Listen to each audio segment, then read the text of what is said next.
Yoo akkam jirtu dhaggeeffattoota daawwattoota keenya kabajamoo kun arraata biyyoolessa Oromiyaati. Arraata biyyoolessa Oromiyaa irraa haala yeroo irratti qophii addaa tokko qabannee isiniif dhiyaannee jirra. Qophii addaa keenya har'aatiin ajajaa olaanaa ABO Jaalmarroo Dirribaa dhimmoota yeroo irratti yaada isaanii akka nuuf qoodanii fi affeerree jira. Kan isin waliin turan Daandii Lamootii aga xumura qophii keenyaatti nu waliin turan affeerraa keenya. Ayyee Jaalmarroo baga nagaan dhuftan. Ayyee fayyaa ta'e Jaal Daandii atis baga jiraatte. Ayyee egaa akka waliigalaatti haalli siyaasaa Oromiyaa keessaa deddeemaa jiru haalli dhaabaa impaayiritii irratti namoonni yeroo itti dhaaba keenyarraa ABO irraa waa dhaga'uu barbaadantu jira. Kanaaf mee sochiin waliigalaa waraana bilisummaa Oromoo maal akka irra jiru, haalli siyaasa mooraa qabsoo bilisummaa Oromiyaa keessaa, haalli yeroon impaayiritiin keessa jirtu, haalli jijjiiramaa godina gaanfa Afrikaa fi addunyaa sochii bulchiinsa dabaa impaayiritii waliin qabatee itti ilaalaa jiruuf hiriirfama humnaa illee wal qabsiisee haala waliigalaa irratti deemaa jiru kan siyaasa ho'aa impaayiritii keessummeessaa jirtu keessaa namoonni dhaga'uu barbaadan hedduu jira. Kanarratti ilaalchisee dhaabni ejjennoo yookiin ilaalchisaa maal fakkaataa? Kana irratti yaada keessan nu qooda. Ayyee fayyaa ta'e Jaal Daandii egaa gaaffii hedduu wal duukaa tarreessitee na gaafatte. Ammoo yaada gabaabaa qabu sii qooduu fi akkasumas daawwattootaa fi dhaggeeffattoota keenyaa akkasuma uummata Oromoo yaada akka dhaabaattis qabnu ibsuu fi haala har'aa kana egaa haala kaleessaarraa kaasee wal qabsiisee yoon hime irra naa salphata waan ta'eef Jaal Daandii xiqqoo ishee gara duubaatti fageessee kaasuu barbaada.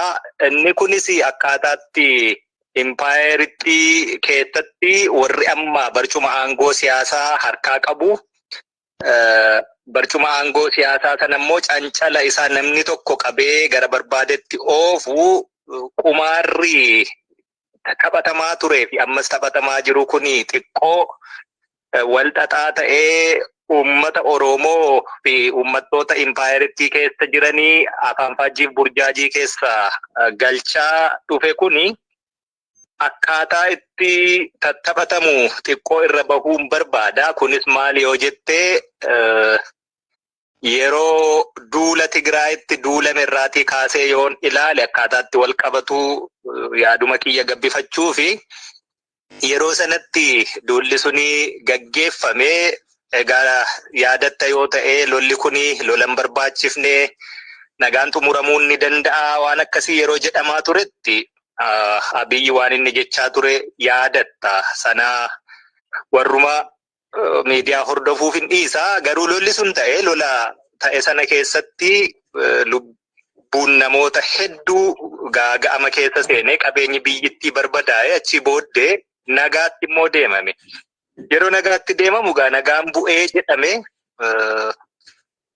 akka sarpiraayizii wayiyyuu namatti ta'a ture akkaataatti lolli sun haa deemu jedhamee nama sirbituu tokko Taarikuu jedhama natti fakkaata yoon dagachuu baadhee ani lolaaf nama hin dadammaqsu dargaggeessa ibiddatti oofu dhagaa mataatti baateetu akka aadaa naannoo kootti nagaa buusa uummati waan jedhu wayii tokko dubbatee nama abaaramaa turee fi ajjeefamuuf barbaadamaa ture tokko faa yaadadha yeroo sana yeroo ilaaltu nagaan ni bu'a jettee yaaddu turte yeroo nagaan bu'u kanaaf sarpiraayiz nama godhan jedhe akkuma ta'eefu nagaan sun bu'e jechuu nagaan bu'ee booddee maaltu ta'ee hanga ammaas maaltu jira jechuu waan biraa ta'eetu maafan sana kaasa erga sun ta'ee booddee Abiyyi international community diplomatic corridors and ambassadors waan jechaa turetu jira.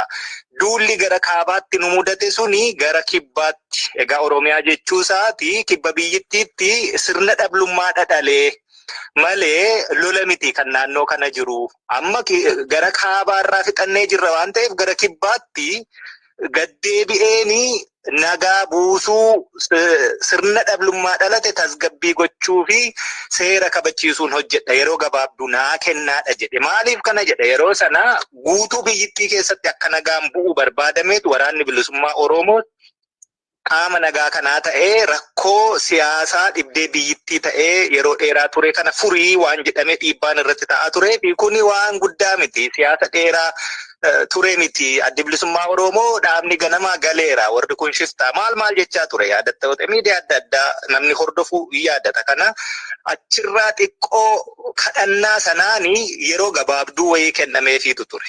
Maaltu ta'e? Wanti ta'e tokkoyyuu hin jiru. Lolli itti fufee injifannoo adda addaati galmeessaa turre akka jedhame torbanoota guyyoota ji'oota waan jedhame sanaanii sirna dhablummaatu ture. Sanan tasgabbeessa waan inni jedhe tokkoyyuu osoo hin ta'iin hafee jechuudha. Dhugaan jirus sana miti ture. Dhugaan jiru waraanni bilisummaa Oromoo loltuu bilisummaati Oromiyaa fi Oromoof manaa bahee sana hojjechaa ture. Milkiinis ture beektaa. Achirraa gaa dhiibbaatti deeme akkaataa kanaan xumuruu hin dandeessu. Lolli kun babal'atee guutummaa biyyittii keessa jira. Oromiyaa golee hunda keessatti bal'atee jira waan ta'eef nagaa buusuu qabda. Eessee mari'achuu qabda. Ha jedhamu dhiibbaan diidaatti dhufus, dhiibbaan Oromoo irraatti dhufus, lolaanis immoo harka micciiraa jirurraas kan ka'ame araaraaf teenye. Araaraaf yeroo taa'ametti gaa Taanzaaniyaa odola Zaanzibaar irratti jalqaba jaallan dhaqanii waan tokko dudubbatamee marsaatti aanuuf karaan banameera maal waan jedhu fakkeessiif dudubbatamee deemame marsaa lammataatu ta'e. Ananiyyuu jaallan kiyya dirreerraa waliin taane irratti hirmaanne. Namni kun maal fedha ture yeroo sana? Namni kun dhugumaan nagaa buusee gaaffii Oromoo deebisuu osoo hin taane bakka hin mul'anne wayii tokko nutti kekkenne koorti nu gochuu barbaade. Waliin hojjenna rakkoon hin jiru. Rakkoo hundeerraa furuu osoo hin taane sirna biyyittii gabroomse bakkaa kaasuu osoo hin taane dhaabota adda addaa kanii biyyittii keessatti hojii hojjetan isaan akkasii kana haaromsuu jijjiiruu fi gara dimookiraatiitti ceesisuu osoo hin taane ko'oobti nu godhee yookaan waliin akkuma biyyittii keessatti cubbuu inni gochaa turee fi dhiiga dhangala'aa turetti cubbuu sana hirmaanne akka waliin hojjennutu barbaadame. Egaa isa kana yeroo hedduu ibseen ture. Wanti kuni milkaa'uu didee jechuudha. Sana booddee itti aansee maaltu ta'e? Araara kana erga akkasittiin kuffisanii fi gaaffii Oromoo hundeerraa deebisuu hin barbaanne inni itti aanee ta'e maali? Adda nu caccabsuudha yaadanii yaaldaan diigaa waan ta'e argiteetta. Adda nu cabsuu sanaaf immoo Oromoon rakkoo keessa jira. Nagaa barbaadaa jedhaniitu hiriira adda addaa qopheessaa turani. Safuu Oromoo, aadaa Oromoo, Oromoon illee yeroo rakkatu waan gochuu qabu sanallee gara siyaasaatti jijjiiranii haala aadaa Oromoo ganamaa balleessuu danda'uun Oromoon beektaa ganyaa fardaa diidatti calliseetuma hin cancalu qotiyyoo callisee hin camadu yookaan ijoollee harkoota irra kaa'ee hin baachisu okoleen tolan fannifamu gaadiin tolan fannifamu gindiif qambarriin tolan fannifamu yeroo rakkate akkas ta'u dhiibbaa kamuun dhala yoo kadhateen dhageessifata. Rooba garmalee caamee hongee ta'e kadhatee roobsifata. Rooba garmalee roobee immoo balaa geessisuu kadhatee hin caamsata. Oromoon saba akkasii ture. Kana haala abbius godhuuni waan goggodhanii waraana bilisummaa Oromoo. Oromoon illee gaaffiinsaa iyyuu maal barbaada? Nagaan akkamitti bu'aa isa jedhu too ilaalcha keessan galchiin akkanumatti waan kuni ta'eetu adda nu caccabsuutti waan deemamutu ta'ee jechuudha. Haala akkasii kana keessa immoo maaltu ture? Lolli immoo jabaateetuma deemaa ture jechuudha. Nagaa barbaanna jecha qe'een Oromoo golgolaa'ee lolamee duuti hidhaan waa hundumti immoo waliin ta'aa ture jechuudha. Kana keessatti lola jabaatu adeemaa ture. Beektaa sadarkaatti xiyyaara nama malee dabalatee waa hundumaa waan harkaa qabu waraana tokko irratti fayyadamuu qabu mootummaan abbaa irree kun fayyadamaa lolli deemaa ture jechuudha. Kanaanis hundumti isaa iyyuu hin taane.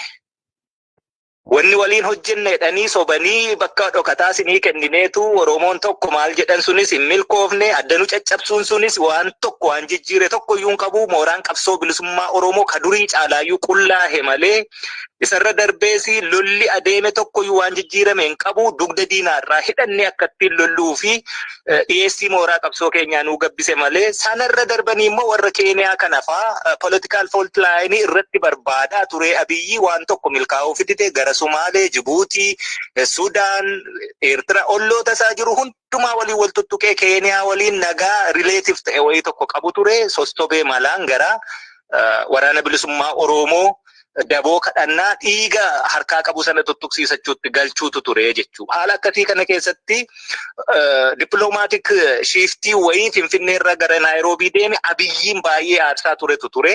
Ruuttoon ammoo nama Raayilaa Odingaa jedhamu mormituu isaa kan mormituu yeroo dheeraa ture biyya sana keessatti siyaasa naannoorraa yookaan lookaalirraa fageessuu barbaada waan ta'eef Abiyyiin innis akkaataa itti kaampeen godhee fi nama kana achi fageessa wal gaggaafachuutu ture jechuudha. Abiyyi yeroo akkanaa carraa argatetti waraana bilisummaa Oromootti duula naaban ta'otee kanan sii godhaa jedhee jechuudha. Namtichi kun hagam akka qumaara taphatuu fi gaggaragalaa ta'e summaa ta'e toon beekin ruuttoon sanatti illee seenee dogoggora uume jechuudha. Dogoggora kana keessatti Raayilaanis hin dabarre Abiyyi sana kaampeenis hin goonee fi erga maanoo tuqsiisee fi Keeniyaan illee amma sadarkaatti tasgabbii dhabuutti deemtu yoo argite ta'e naannoo Turkaanaafaatti deebi'anii Itoophiyaa waliin woboo miti argite hawaasi hidhate ofiisaa walitti bu'u waan akkasii kana rakkoo seenan isaaniiyyuu. Waan akkasii kanatu ture jechuudha. Kanaafi namni kuni akkaataa inni itti qumaara isaa taphataa deeme homaa tokko gaafa materialize gochuu didu bu'aa argamsiisuu didu gidduu kana immoo maaltu ture waan ho'aa tokkotu ture jechuudha. Egaa dudduubbee isaarraa kaasee akkasittiin kan hin fidee fi akkitti inni deemetu firii argamsiisuu fi dide nama goyyomsee kiyyoo isaatti galfachiisuu gaafa dadhabu jaarrolee keenya qabsoo keessa bara dheeraa turan akkaataatti qabatu wayii tokkotti immoo deemee. Isaan kana maal godhe kiyyootti geessee gashuu fi ajandaa qopheesseefiitu jira. Sababiin immoo maal jedheetu walitti qabee warri kaabaa tokkoomee jira. Habashaa against Oromoo ta'uuf deema. Koottaan tokkoomna waliin lolla akkasittiin walitti qabee ajandaa seet godheefi. Ajandaa akkamitti seet godhaa fi egaa waan deddeemaa jiru argiteetta mootummaa ce'umsaa tolchinaa. Mootummaan ce'umsaa biyya keessatti deemee immoo naannoo irratti akkamiin tolfamaallee kana waan baay'ee dheeraa ta'e barnoota illee nama gaafataa jechuudha. Hubannaa illee nama gaafata. Itoophiyaa keessatti rakkoon akka biyyittiittidha jira. Oromiyaa keessatti addatti ati mootummaan ce'umsaa tolchitu akkaataatti jiraattutu hin jiru beekta. Yoo jiraate immoo Oromiyaan qobaatti nagaa taatee mootummaa ce'umsaa tolfattee waa hundi gara dimookiraatiitti ce'ee biyyittiin immoo lola keessa jirtu bakka biraarraallee Oromiyaatti dhufamee lolli deemuu osoo danda'u akkaataatti mootummaa ce'umsaa godhanillee nama dhibaa isa kana bal'inaan yeroo biraallee haasa'uu dandeenya. Haaluma jiru xiqqoo kaasuu fi mootummaa ce'umsaa dhimma Finfinnee, dhimma Dirree Dawaa, Madda Walaabuu, Moyyaalee, daangaalee Oromiyaa kana warri akkasii kuni taking time boombiidha. Har'uma kaasteetu har'uma akkasittiin deebi'a akkasittiin goona waan jettu miti. Jaarroleen keenya umurii isaanii waggaa 50-60 qabsoo keessa turanii xaxaa siyaasaa haga kanaa hin beekan jechuu haa ta'u egaa hin beeku ani jecha biraa yoon dubbachuu baadhellee gaarii akkamittiin sobaman ka jedhullee na dhibaa jechuu. Wanni kuni dhimmi Finfinnee, dhimmi Dirree Dawaa, dhimmoonni bakkoota garii jiranii Oromoon rakkoo akkasii qabu akkaataatti furachuu danda'antu jira. Dura nagaatu bu'uu qaba. Nagaan sun dura lola dhaabbachuu qaba.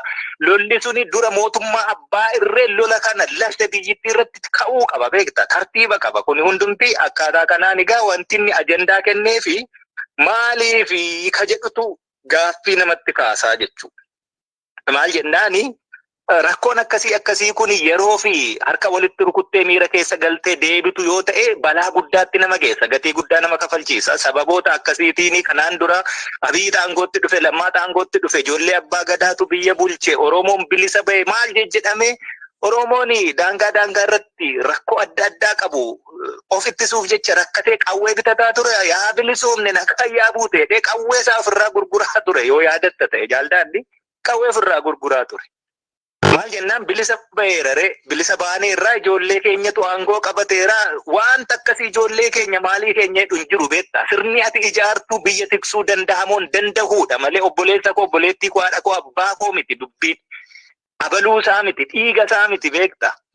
Haala akkasii keessatti goyyomee Oromoon keessumaa kallattii bahaarra ka jiru Oromoon achirraan jiru uummanni keenyi qawwee isaa deebisee warruma isa lolaa turee fi haala adda addaa keessatti siyaasni uummata waliin jiraatee rakkoo bara hedduu keessa waliin qaxxaamure walitti naqe sana uummatichuma isa lolaa ture sanatti qawwee isaa deebisee gurguraa ture Oromoon. Har'a immoo maaltu jira?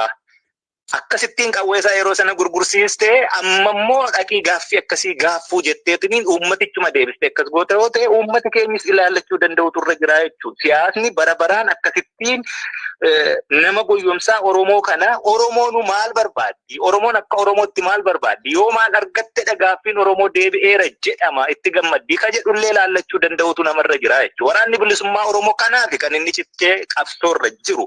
Oromoon maal barbaaddi isa jedhudha beeka. Akkamitti argatti isa jedhudha beeka.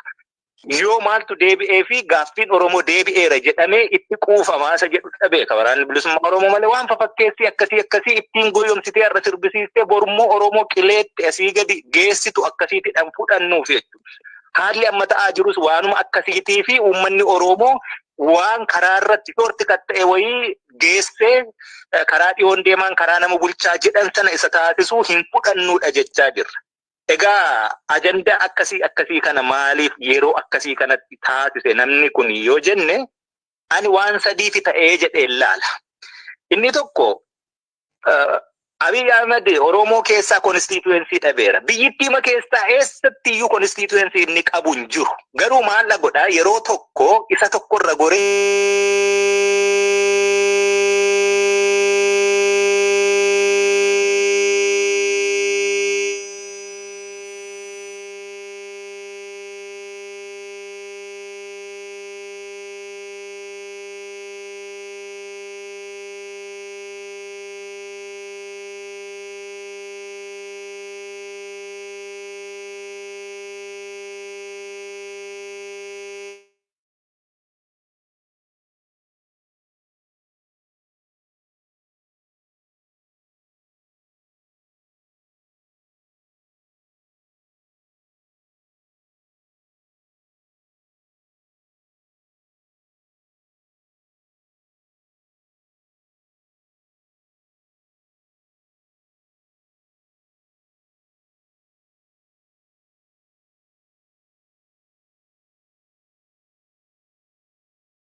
Yoo akkam jirtu dhaggeeffattoota daawwattoota keenya kabajamoo kun arraata biyyoolessa Oromiyaati.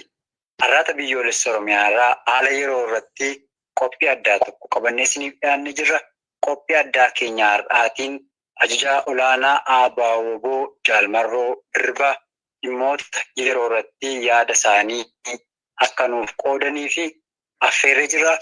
Kan isin waliin turan Daandii Lamootii aga xumura qophii keenyaatti nu waliin turan affeerraa keenya. Ayyee Jaalmarroo baga nagaan dhuftan.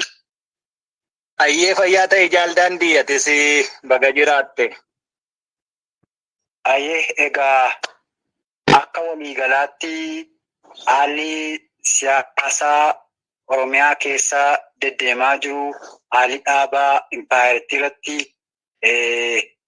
namoonni yeroo itti dhaaba keenyarraa dhaaba ABO'rraa waa dhaga'uu barbaadantu jira. Kanaaf mee sochiin waliigalaa waraana bilisummaa Oromoo maal akka irra jiru, haalli siyaasa mooraa qabsoo bilisummaa Oromoof Oromiyaa keessaa, haalli yeroon impaayirtiin keessa jirtu, haalli jijjiiramaa godina gaanfa Afrikaa fi addunyaa sochii bulchiinsa dabaa impaayirtii waliin qabatee itti ilaalaa jiruuf hiriirfama humnaa illee wal qabsiisee haala waliigalaa irratti deemaa jiru kan siyaasa ho'aa impaayirtii keessummeessaa jirtu keessaa namoonni dhaga'uu barbaadan hedduu jira. Kanarratti ilaalchisee dhaabni ejjennoo ilaalchisaa maal fakkaataa? Kana irratti yaada keessan nu qooda.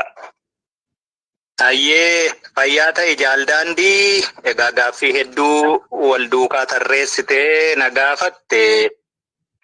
Ammoo yaada gabaabaa qabu sii qooduu fi akkasumas daawwattootaa fi dhaggeeffattoota keenyaa akkasuma uummata Oromoo yaada akka dhaabaattis qabnu ibsuu fi haala har'aa kana egaa haala kaleessaarraa kaasee wal qabsiisee yoon hime irra naa salphata waan ta'eef Jaal Daandii xiqqoo ishee gara duubaatti fageessee kaasuu barbaada. Inni kunis akkaataatti impaayiritti keessatti warri amma barcuma aangoo siyaasaa harkaa qabu. Barcuma aangoo siyaasaa sana immoo cancala isaa namni tokko qabee gara barbaadetti oofu qumaarri taphatamaa turee fi ammas taphatamaa jiru kuni xiqqoo wal xaxaa ta'ee uummata Oromoo fi uummattoota impaayiritti keessa jiranii afaan faajjiif burjaajii keessa galchaa dhufe kuni akkaataa itti taphatamu xiqqoo irra bahuun barbaada. Kunis maali yoo jettee yeroo duula Tigraayitti duulame irraatii kaasee yoon ilaale akkaataatti wal qabatu yaaduma kiyya gabbifachuu fi yeroo sanatti duulli suni gaggeeffamee egaa yaadatta yoo ta'e lolli kuni lolan barbaachifne nagaan xumuramuun ni danda'a waan akkasii yeroo jedhamaa turetti Abiyyi waan inni jechaa ture yaadatta. Sana warruma miidiyaa hordofuuf hin dhiisa. Garuu lolli sun ta'e lola ta'e sana keessatti lubbuun namoota hedduu gaaga'ama keessa seenee qabeenyi biyyittii barbadaa'e achi booddee nagaatti immoo deemame. Yeroo nagaatti deemamu gaa nagaan bu'ee jedhame akka sarpiraayizii wayiyyuu namatti ta'a ture akkaataatti lolli sun haa deemu jedhamee nama sirbisuu tokko Taarikuu jedhama natti fakkaata yoon dagachuu baadhee ani lolaaf nama hin dadammaqsu dargaggeessa ibiddatti oofu dhagaa mataatti baateetu akka aadaa naannoo kootti nagaa buusa uummati waan jedhu wayii tokko dubbatee nama abaaramaa turee fi ajjeefamuuf barbaadamaa ture tokko faa yaadadha. Yeroo sana yeroo ilaaltu nagaan ni bu'a jettee yaaddu turte. Yeroo nagaan bu'u kanaaf sarpiraayiz nama godhan jedhe akkuma ta'eefu nagaan sun bu'e jechuudha. Nagaan bu'ee booddee maaltu ta'ee hanga ammaas maaltu jira jechuun waan biraa ta'eetu maafan sana kaasa. Erga sun ta'ee booddee Abiyyi international community, the diplomatic corridors and ambassadors waan jechaa turetu jira. Duulli gara kaabaatti nu mudate suni gara kibbaatti. Egaa Oromiyaa jechuu isaati kibba biyyittiitti sirna dhablummaa dhadhalee malee lola miti kan naannoo kana jiru. Amma gara kaabaarraa fixannee jirra waan ta'eef gara kibbaatti gaddeebi'eeni nagaa buusuu sirna dhablummaa dhalate tasgabbii gochuu fi seera kabachiisuun hojjedha yeroo gabaabduu naa kennaadha jedhe. Maaliif kana jedha? Yeroo sana guutuu biyyittii keessatti akka nagaan bu'u barbaadameetu waraanni bilisummaa Oromoo qaama nagaa kanaa ta'ee rakkoo siyaasaa dhibdee biyyittii ta'ee yeroo dheeraa ture kana furii waan jedhamee dhiibbaan irratti ta'aa ture fi kuni waan guddaa miti. Siyaasa dheeraa ture miti. Addi bilisummaa Oromoo dhaabni ganamaa galeera. Warri kun shiftaa maal jechaa ture yaadatta miidiyaa adda addaa namni hordofu yaadata kana achirraa xiqqoo kadhannaa sanaanii yeroo gabaabduu wayii kennameefiitu ture. Maaltu ta'e? Wanti ta'e tokkoyyuu hin jiru. Lolli itti fufee injifannoo adda addaati galmeessaa turre akka jedhame torbanoota guyyoota ji'oota waan jedhame sanaanii sirna dhablummaatu ture sanan tasgabbeessa waan inni jedhe tokkoyyuu osoo hin ta'iin hafee jechuudha. Dhugaan jirus sana miti ture. Dhugaan jiru waraanni bilisummaa Oromoo loltuu bilisummaati Oromiyaa fi Oromoof manaa bahee sana hojjechaa ture milkiinis ture beektaa. Achirraa gaa dhiibbaatti deeme akkaataa kanaan xumuruu hin dandeessu. Lolli kun babal'atee guutummaa biyyittii keessa jira. Oromiyaa golee hunda keessatti bal'atee jira waan ta'eef nagaa buusuu qabda. Eessee mari'achuu qabda. Ka jedhamu dhiibbaan diidaatti dhufus, dhiibbaan Oromoo irraatti dhufus, lolaanis immoo harka micciiraa jirurraas kan ka'ame araaraaf teenye. Araaraaf yeroo taa'ametti gaa Taanzaaniyaa odola Zaanzibaar irratti jalqaba jaallan dhaqanii waan tokko dudubbatamee marsaatti aanuuf karaan banameera maal waan jedhu fakkeessiif dudubbatamee deemame marsaa lammataatu ta'e. Ananiyyuu jaallan kiyya dirreerraa waliin taane irratti hirmaan. Namni kun maal fedha ture yeroo sana? Namni kun dhugumaan nagaa buusee gaaffii Oromoo deebisuu osoo hin taane bakka hin mul'anne wayii tokko nutti kekkenne koorti nu gochuu barbaade. Waliin hojjenna rakkoon hin jiru. Rakkoo hundeerraa furuu osoo hin taane sirna biyyittii gabroomse bakkaa kaasuu osoo hin taane dhaabota adda addaa kanii biyyittii keessatti hojii hojjetan isaan akkasii kana haaromsuu jijjiiruu fi gara dimookiraatiitti ceesisuu osoo hin taane ko'oobti nu godhee yookaan waliin akkuma biyyittii keessatti cubbuu inni gochaa turee fi dhiiga dhangala'aa turetti cubbuu sana hirmaannee akka waliin hojjennutu barbaadame. Egaa isa kana yeroo hedduu ibseen ture wanti kuni milkaa'uu didee jechuudha. Sana booddee itti aansee maaltu ta'e? Araara kana erga akkasittiin kuffisanii fi gaaffii Oromoo hundeerraa deebisuu hin barbaanne inni itti aanee ta'e maali? Adda nu caccabsuudha yaadanii yaaldaan diigaa wanta ta'e argiteetta. Adda nu cabsuu sanaaf immoo Oromoon rakkoo keessa jira. Nagaa barbaada jedhaniitu hiriira adda addaa qopheessaa turani. Safuu Oromoo, aadaa Oromoo, Oromoon illee yeroo rakkatu waan gochuu qabu sanallee gara siyaasaatti jijjiiranii haala aadaa Oromoo ganamaa balleessuu danda'uuni. Oromoon beektaa ganyaa fardaa diidatti calliseetuma hin cancalu, qotiyyoo callisee hin camadu, yookaan ijoollee harkoota irra kaa'ee hin baachisu. Okoleen tolan fannifamu, gaadiin tolan fannifamu, gindiif qambarriin tolan fannifamu.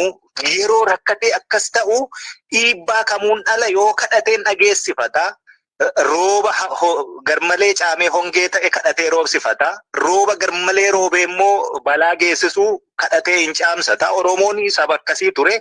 Kana haala abiyuus godhuuni waan goggodhanii waraana bilisummaa Oromoon illee gaaffiinsaa iyyuu maal barbaada? Nagaan akkamitti bu'aa isa jedhu too ilaalcha keessan galchiin akkanumatti waan kuni ta'eetu adda nu caccabsuutti waan deemamutu ta'ee jechuudha. Haala akkasii kana keessa immoo maaltu ture?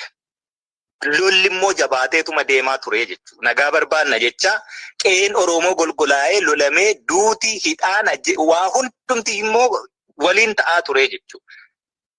Kana keessatti lola jabaatu adeemaa ture.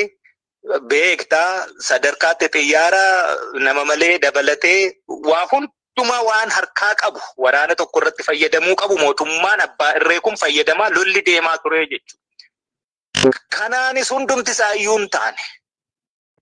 Wanni waliin hojjenna jedhanii sobanii bakka dhokataa sinii kennineetu Oromoon tokko maal jedhan sunis hin milkoofne. Adda nu caccabsuun sunis waan tokko waan jijjiire tokko iyyuu hin qabu. Mooraan qabsoo bilisummaa Oromoo ka durii caalaayyuu qullaahe malee Isarra darbeesi lolli adeeme tokkoyyuu waan jijjiirame hin qabu dugda diinaarraa hidhannee akkattiin lolluu fi dhiyeessii mooraa qabsoo keenyaa nuu gabbise malee sanarra darbanii immoo warra Keeniyaa kanafaa political fault line irratti barbaadaa ture Abiyyi waan tokko milkaa'uu fidite gara Sumaalee, Jibuutii, Sudaan, Eertira olloota isaa jiru hundumaa waliin wal tuttuqee Keeniyaa waliin nagaa relative ta'e wayii tokko qabu ture sostobee malaan gara waraana bilisummaa Oromoo daboo kadhannaa dhiiga harkaa qabu sana tuttuqsiisachuutti galchuutu ture jechuudha. Haala akkasii kana keessatti dippiloomaatiik shiiftii wayii Finfinneerra gara Naayiroobii deeme Abiyyiin baay'ee aarsaa turetu ture.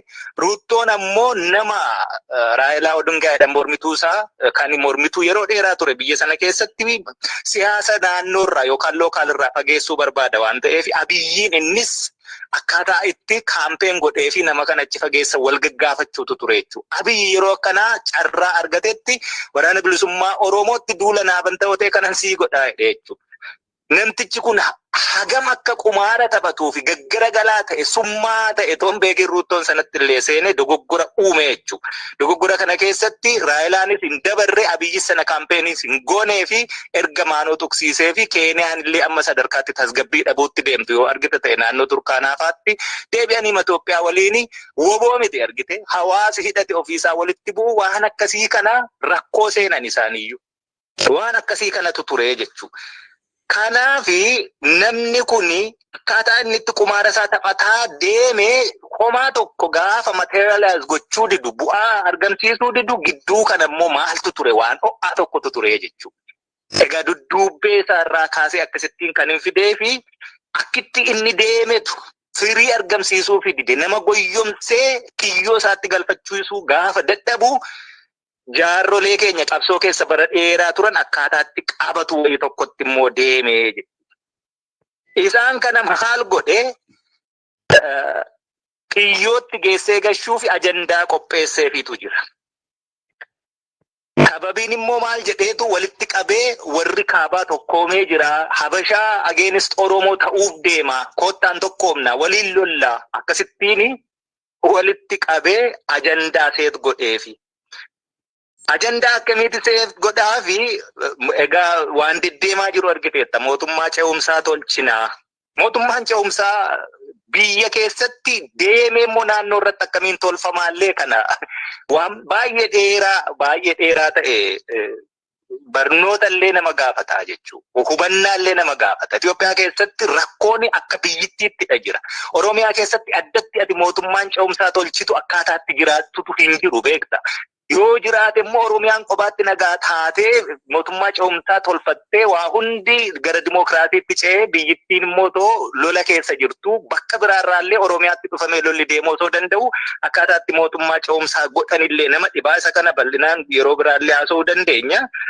Haaluma jiru xiqqoo kaasuu fi mootummaa ce'umsaa dhimma Finfinnee, dhimma Dirree Dawaa, madda walaabuu, Moyyaalee, daangaalee Oromiyaa kana warri akkasii kuni taking time boombiidha. Har'uma kaasteetu har'uma akkasittiin deebi'a akkasittiin goona waan jettu miti. Jaarroleen keenya umurii isaanii waggaa 50-60 qabsoo keessa turanii xaxaa siyaasaa haga kanaa hin beekan jechuu haa ta'u egaa hin beeku ani jecha biraa yoon dubbachuu baadhellee gaarii akkamittiin sobaman ka jedhullee na dhibaa jechuu. Wanni kuni dhimmi Finfinnee, dhimmi Dirree Dawaa, dhimmoonni bakkoota garii jiranii Oromoon rakkoo akkasii qabu akkaataatti furachuu danda'antu jira. Dura nagaatu bu'uu qaba. Nagaan sun dura lola dhaabbachuu qaba. Lolli suni dura mootummaa abbaa irree lola kana lafte biyyittii irratti ka'uu qaba beekta. Tartiiba qaba. Kuni hundumti akkaataa kanaan egaa wanti inni ajandaa kennee fi maaliifi ka jedhutu gaaffii namatti kaasaa jechuudha. Maal jennaani? Rakkoon akkasii kun yeroo fi harka walitti rukuttee miira keessa galtee deebitu yoo ta'e balaa guddaatti nama geessa. Gatii guddaa nama kafalchiisa. Sababoota akkasiitiin kanaan dura Abiy aangootti dhufe, Lammaa aangootti dhufe, ijoollee abbaa gadaatu biyya bulche, Oromoon bilisa bahe maal jedhame Oromoon daangaa irratti rakkoo adda qabu of ittisuuf jecha rakkatee qawwee bitataa ture. Yaa bilisoomne nagaa yaa buute qawwee isaa ofirraa gurguraa ture yoo yaadatta ta'e jaaldaalli qawwee ofirraa gurguraa ture.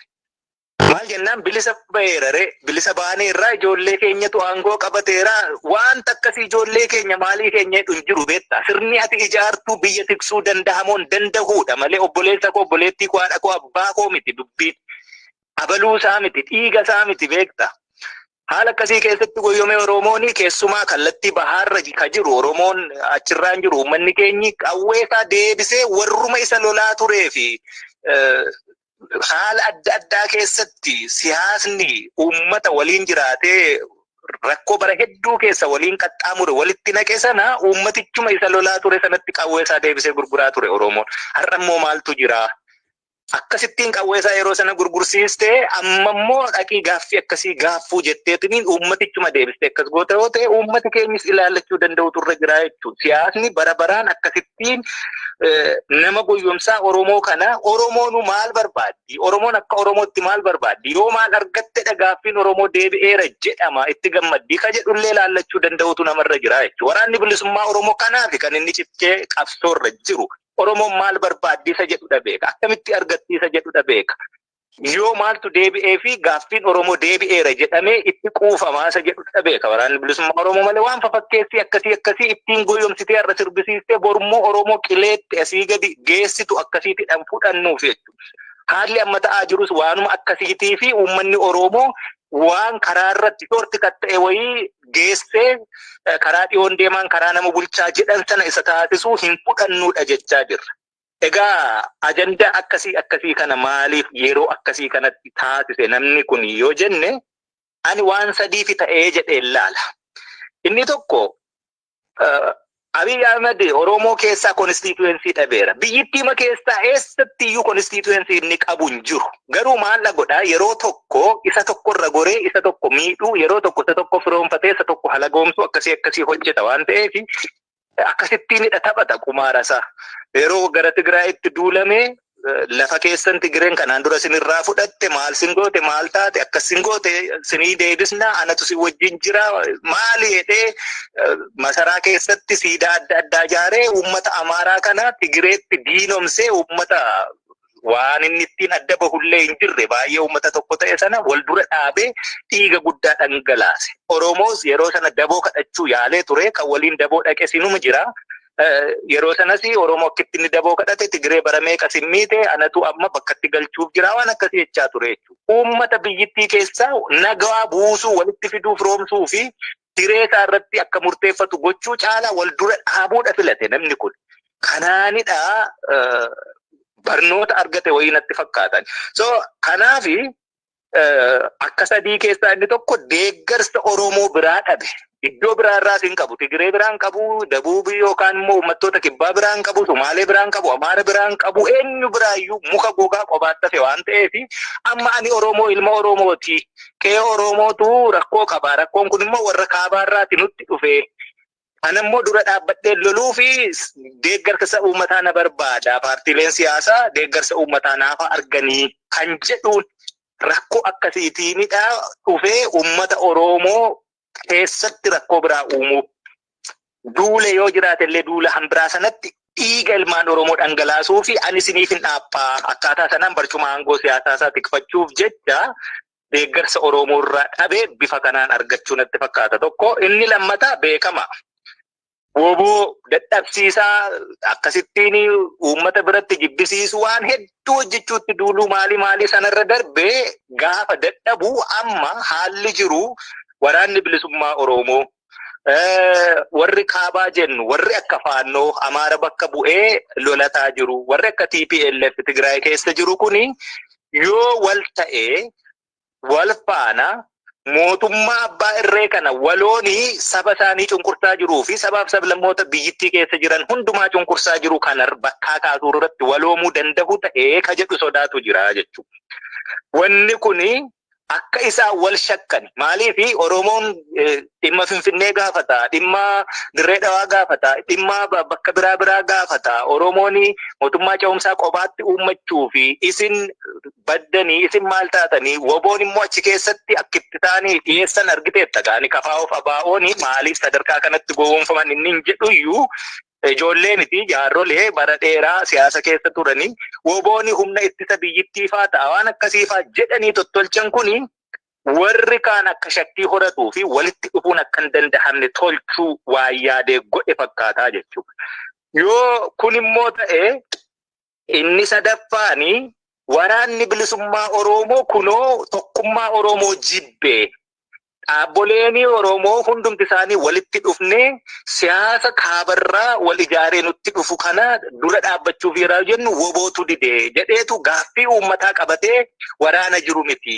Gaaffii siyaasa uummataa qabatee dhaaba jiru miti. Isa jedhu uummata Oromoo waliin wal dura dhaabu waan barbaadaniif kana tolchaniitu. Kana sadanitti akkamittiin jaarroleen keenya galanii isa jedhutu xiqqoo ulfaataa agarte. Mootummaan ce'umsaa akkamittiin hundeeffama. Oromiyaa naannoo tokko qofaa keessatti biyyittiin naannolee hedduu fi bulchiinsa magaalotaa hedduu qabdu akkaataa kamiin taasifama. Wanti jedhamu hin jiru. Waggaa meeqaaf abaawoon kana qabatee deema. Abaawoon immoo akkamitti akka miilan harkaa fuudhee fi achitti uddeellaa ta'ee fi hin beeku. Kanatu jira. Jara kana akkasittiin walitti yaame. Mee osoo kuni akkasittiin jiruuti kanaan dura jaarroleen keenya kuni gara biyyaatti osoo hin galiin Asmaraatti Abiyyi waliin wal arganiitu. Namni kuni gaafa achitti wal arge maal jedhe waan jedhe sana akkamittiin guutee yookaan akkamittiin hanqise har'oo akkamittiin kiyyoo kanatti seenuuf deemu isaanuu maal barbaadu. Moo umurii isaanii akkasittiin qabsoo gaggeessan kana gara dullumaa keessaa dhiigaa fi cubbuu nama kanaarraa qooddachuu maaliif barbaadani yoo jennee ilaalle ammas gaaffii namatti ta'a. Gaafa Asmaraatti wal arganii Abiyyi qabxii shan dubbate yookaan dhiyeesse Daawudiif tokko jedhe mirga hiree murteeffannaa kan jettan kana ofirraa dhiisaa biyyatti galtu yoo ta'e mirga hiree murteeffannaa waan jettan ofirraa dhiisaa. Dhaabni guddaa waggaa 50 fi yookaan waggaa 45 fi yeroo sana qabsoorra ture kuni yeroo itti mootummaan burkutaa'ee jige dhiigni ilmi Oromoo fi qarree fi qeerroon Oromoo dhangala'ee Oromoon jiruuf jireenya deemsa hundaa keessaa walitti dhufee wareegama kaffalee mootummaa sana achii kaasaa jirutti upper handii qabaataa ture. Abaawoonii baargeen gochuuf, negoosheet gochuuf, dirquuf illee upper handii qabaataa yeroo turetti namni kun ennaa gaaffii akkasii dhiyeessu akkamittiin fudhatanii galan ka jettu gaaffii sitti ta'aa jechuu ammas. Qabsoo akkamitti ture warri kun si jechisiisaa jechuu. Mirga hiree murteeffannaa waan jettan dhiisaa. Inni lammataa waraanaa fi tika. Akkasuma waraanaa fi tika caasaa biyyittii keessa jiran. Egaa instituushinoota adda addaatu jira. Ka TPLF ijaaree bakkuma sana ta'a ammatti diiguu hin dandeenyu hin diignu. Kana fudhachuudha qabdu jedhe fudhachiifatee jechuudha. Nama ajaa'iba. Yoo kan akkasittiin fudhattanii biyyatti deebitu ta'e paartii siyaasaa taatanii socho'uu dandeessu. Ispeesii yookaan immoo politikaal ispeesii jennu dirree siyaasaa isinii bal'isee akka barbaaddanii waajjira banattanii socho'uu dandeessu. Yoo kana gootanii biyya keessatti immoo barcuma aangoo barbaaddanii bakka tokko dhokataa ta'een isinii kennaadha jedhe. Inni arfaffaa jechuudha. Inni sadaffaa paartii siyaasaa taatanii akka sochootan isiniin heeyyama. Isatu heeyyamaa jechuu argite kan qabsoorra jirusi kan injifataa jirusi uummata kee kan immoo ajandaa seettii godhisuma akka har'aa kana jechuun waan barbaade akka isa kaleessaa irraa maan baranne inni jedhu kanaafin duuba deebi'a. Paartii siyaasaa taatu ka jedhee ajandaa tolchuufi isa barcuma aangoos kan kennuufi isa arfaffaa irratti immoo bakka dhokataa isayyuu bakka itti uummata kee bu'aa buustu instituushinii biyyittii keessumaa warra mootummaa jechisiisu osoo hin taane bakka dhokataa waan sana argiteetta yoo ta'e jaaldaandii adda bilisummaa Oromoo bakka lamatti qoodee keessaa bakka dhokataa waan jedhu warra akka qajeelaa Mardaasaaf kennee waadaa sana guutummaatti hunda isaanii iddoo tokko dhaabee osoo hin taane isaaniinuu gargar baqaqsee waadaa sana qajeelaafaaf waan guute fakkaataa jechuudha. Inni shanaffaa yoo kana hundumaa goone Oromoo tokkoomsineetu siyaasa kaabarraati rakkoo nutti dhufu immoo waliin dura dhaabbannaa warra Habashaa yookaan warra kaabaa jumlaatiin jechuudha waliin lolla. Agartee Oromooni akka Oromootti biyya isaaf waggaa hamma kana qabsoorra ture maal barbaada isa jedhu osoo hin taane kana goona sana goonaa irratti waan hundaa'e yerootiin jijjiiramu.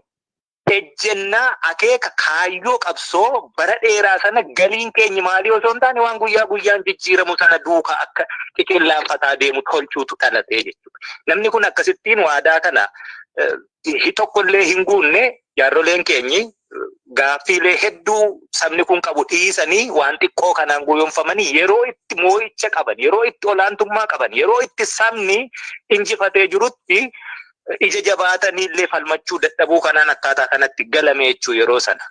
Kanarraa jiilan qabaanne galanii ni hidhaman. Otoo Finfinneen bu'iin rakkoon sun dhalate yeroo sana waajiran sinii kenna biyya keessatti hidhee lammaan immoo waa waadaa seeneefiitu ture. Iddootti qubattanii bakka sinii kennina jedhanii iddoo qubatan dhabanii jechuudha. Gaafasuma rakkichi kan inni jalqabe dhugaa dubbachuuf. Hoteela firaa, hoteela namaa wal beekanii waan akkasii keessa qubachuutu dhalate jechuudha.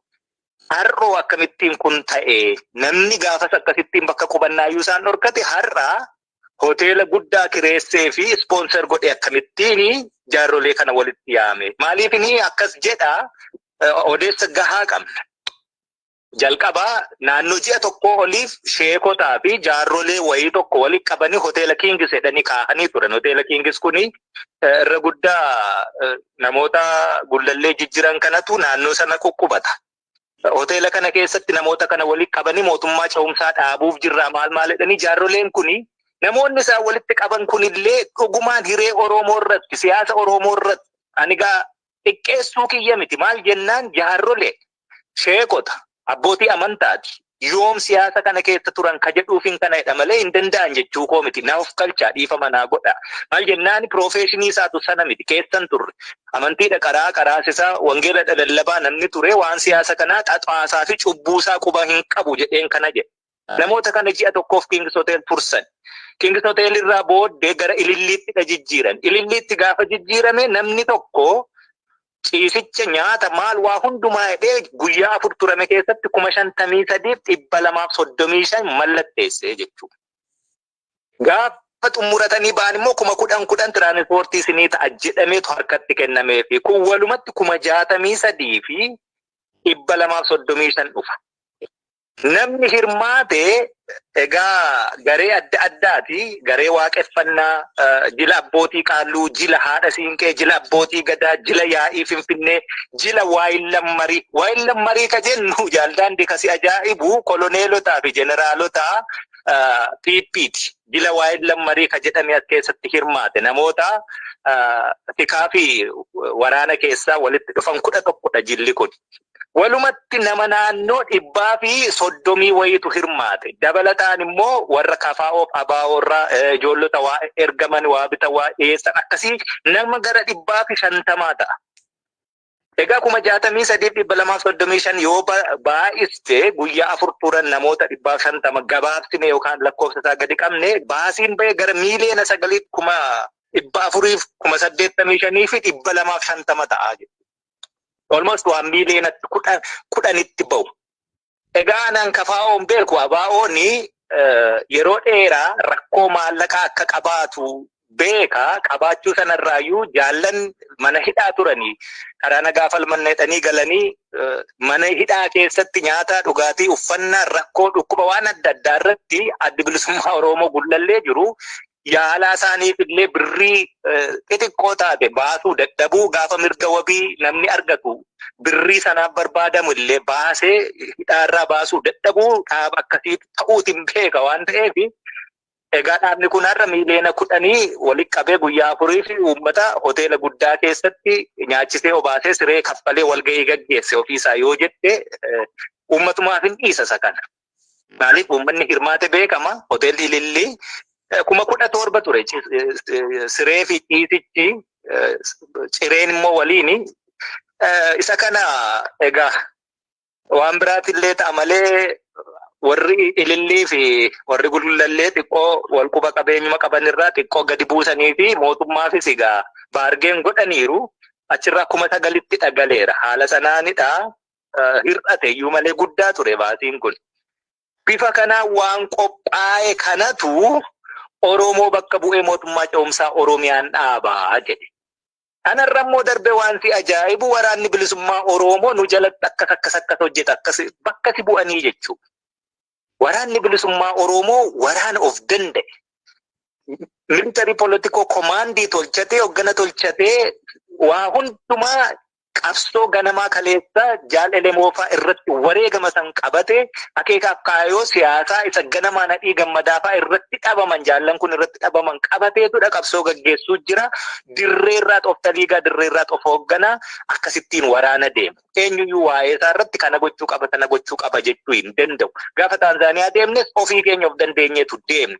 Gaafa deemne immoo yoo ilaalte egaa biyya rakkoo qabduuf waraanni jiru keessatti warri wal waraanu akkaataatti mari'atu qabu. Yoo walii galee warra qaama siyaasaa ammoo biyyittii keessa jiru karaa nagaa falmus akkatti hirmaachisu qaba. Sana rood maappii sana qabna turre jechuudha. Yeroo tokko baay'ee biyyi wal waraanuurra warri wal waraanuu qofaan walitti dhufee yeroo fi provisional governmentii fa'aa gaggeeffachuu danda'a. Baay'ee yeroo murtaa'aaf gabaabaa ta'e.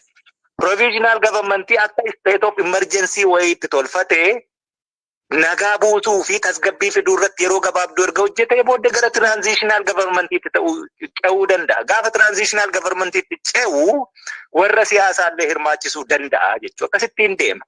Yeroo tokko immoo dafee nagaan bu'uu yookaan immoo warri wal waraanaa ture haala nagaa biyyittii dafee to'achuu danda'ee itoo provisional governmentiin hin barbaachisiinu gara transitioniitti ce'uun ni danda'ama jechuudha.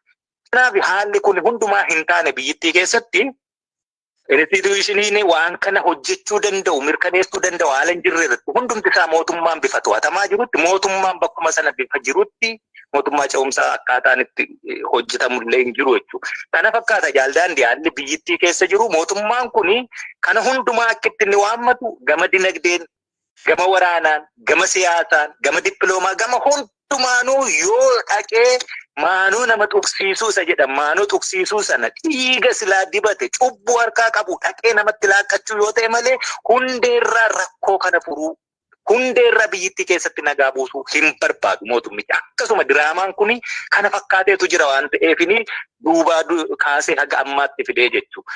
Kanaaf mootummaa akkasii kana mootummaa qumaara taphachuu dhiiga ilmaan namaatti taphachuu irraa kan hafe rakkoo hundeerraa furuu hin barbaanne obboyoomsuu hin barbaachisu. Afaan inni beeku kun dubbisu. Rakkoo biyyittii keessatti qaqqabe kana keessatti warri qooda qabnu hedduutu jirra. Lola sana keessa warri jirru jechuudha. Warri mootummaa abbaa irree kana kuffisuuf lolaa jirru jira. Warri kun walitti dhufuun ni danda'ama. Maaliif hin danda'amu? Sababiin tokkoyyuu hin jiru wanni waan si dhorku. Gaafa rakkoo biyyittii sii galee hubattee walitti dhuftee furuu akka dandeessutti tolfattu ololli adda addaa ka'uu danda'a. Ololli suni olola dhiiga dhangala'uu hin caalu. Ololli sun olola biyyittii bututtee caccabduu sana hin caalu. Yoo caccabdes ollaa gaarii akkatti ta'aniif walitti dhufuu nama gaafata. Yoo tokko ta'anis sabni ofii akkaataatti araara buusee faktiin yookaan immoo haqni barbaadamee araarri bu'uu danda'uu fi gumaan kafalamuu danda'amu tolchuu nama gaafata. Callisanii walitti dhufanii booddee deebisee gara lolaatti waan nama geessuu fi karaa nama bulchuu filachuun hin ta'u. Sanaafi waliigalteen Piriitooriyaa sun fakkeenya gaarii ni ta'a jechuudha. Haalli amma jiru kana fakkaata gaani akkan hubadhutti Jaaldaandii on dheeressuu baadhee kanuman qaba jaala kiyyaa fayyaa ta'e. Ayyee osoo hin baane gaaffii tokko kaasee goolabannaa ammatti bakka tokkorraa kaka'aa jiru mootummaa bilisiginnaa qaama aangoon qaba jedhu waliin akka mari'achaa jirtan yeroo ka'utu dhaga'ama. Ammatti hariiroon sun ni jiraayi ka jedhuu fi haalli yeroo ammaa duulli Keeniyaatiin gama kibbaatiin gaggeeffamaa jiru maal fakkaataa waan jedhu nuu kaasaatii ni goolabanna. Ayyee fayyaa ta'e ibsa keenya yeroo darbee tokko argiteetta yoo ta'e Jaaldaandii Abiyyi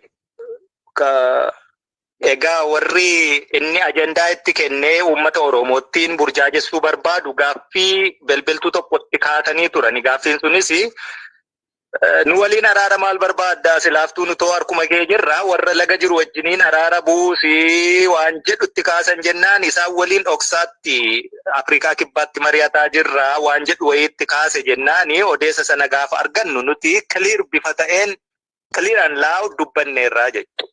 Waan akkasii marii akkasii hin qabnu nuti dhoksaatti marii nuti goonu hin jiru. Hin danda'amu dhoksaatti gaaffii sabaati harkaa qabna waan dhoksinu hin jiru. Gaaffii sabaati malee gaaffii aangoo yookaan gaaffii waan biraa miti waan nuti barbaannu. Kanaaf wanni dhoksinee mari'annu tokkoyyuu hin jiru. Wanti irratti walii gallu tokko lama sadii jedhamee barreeffamee uummati itti amanee fudhatee rakkoo uummataa hundeerraa fura ta'ee yoo akkasittiin deema ta'e ifaa bilisatti baanee mari'anneetu rakkicha furra yoo karaa nagaa gaaffiin keenyi gaaffiin sabaa deebii argata ta'e. Kanarraa kan hafe gaaffii sabaa qabanne dhoksaatti piippii waliin mari'annu hin jiru. Kana ibsa yeroo darbeerraas argitee ta'ee yaada haganuma.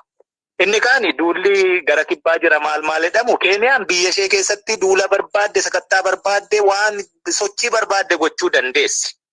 Waan nu galchuu hin jiru suni. Garuu waan maqaa keenyaa walitti hidhatee fi egaa sanarrattis dhaabbatee ibsoota hedduu garaa baasnee waan korrekt ta'uu danda'u waan sirrachuu qabu akka sirreessan jejjechaa turre. Egaa waan tokko ati argitu ibsoota warra Keeniyaa kanarraa waan baay'ee soba baay'eetiin kukkuulamee dhiyaate tokkotu jira. Sadarkaa itti aniyyuu zoonii kibbaa jiru achitti lola guddaa gaggeessanii aniyyuu akkanii madaa'ee harka isaanii irraa bahe waan akkasiifaa waan kuni egaa dubbicha achumatti zeeroo akka taasisuu eenyuyyuu hubachuu danda'a. Waraana bilisummaa Oromiyaa keessa socho'u waan inni gadi bu'ee Keeniyaa waliin lola gaggeessuu fi tokkoyyuu hin jiru. Isaan biyya isaanii keessatti waan barbaadan hojjetachuu danda'u. Itoophiyaa keessa hidhattoota dhufanii nu lolan jedhan kallattii biraanis lola wayiitu itti jira. Namni nu jalaa du'e akkasumas jechaa jiru suni waan woboo galchuu miti. Garuu haga daangaa kanarra sochoonuu fi biyya kana waliin daangaa dheeraa walitti qabnutti immoo wanti ta'u tokko nu laallatu mootummaan Keeniyaa irra deebi'ee ammas nagaaf tasgabbii naannoo sanatti bu'uu maluuf yoo shiraa fi xaxaa yookaan kiyyootti galfamuu kana irra deddeebi'anii ilaalan isa jedhu dhaamaamaa fi jirra ammas kanuman dhaamuu fi barbaada. An kanarraa hafe mootummaa Keeniyaa wajjiniin rasaasni tokkollee walitti dhukaafneerru hin jiru. Sana gochuus hin barbaannu. Maal jennaani wanti walitti qabnutu hin jiru achirra. Daangaadha walitti qabnaa gamaaf gamanadha jiraan. Ollummaa gaarii immoo waliin barbaanna. Kan kanarraa nafe lafa isaanii keessatti wanti nuti goonu addaa tokkoyyuu hin jiru jechuun barbaada. Ammatti kanuma jaaldaandii yoon gabaabsee sii deebise. Hayyee guddoo galatoomaa. Egaan dhaggeeffattootaaf daawwattoota keenyaa kan isin hordofaa turtan qophii addaa araata biyyoolessa Oromiyaa irraa haala yeroo irratti hundaa'uun jechaa olaanaan ABO Jaalmarroo Dirribaa toorarratti dhiyaachuudhaan yaada isaanii nuuf qoodanidha. Egaa fuulduras dhimmoota ifa ta'uu qabu jennu irratti hooggantoota dhaabaa ajajaa olaanaa ABO dabalatee kanneen biroo affeeruudhaan ifa ni taasisnaa. Kanarraa asumarratti goolabneerra. Jaalmarroo yeroo haala rakkisaa keessatti dhaabbattanii yaada hawaasaaf qooduuf dhiyaachuu keessaniif guddoo galatooma. Ayyee atis fayyaa ta'e jaaldaandii galatoomne.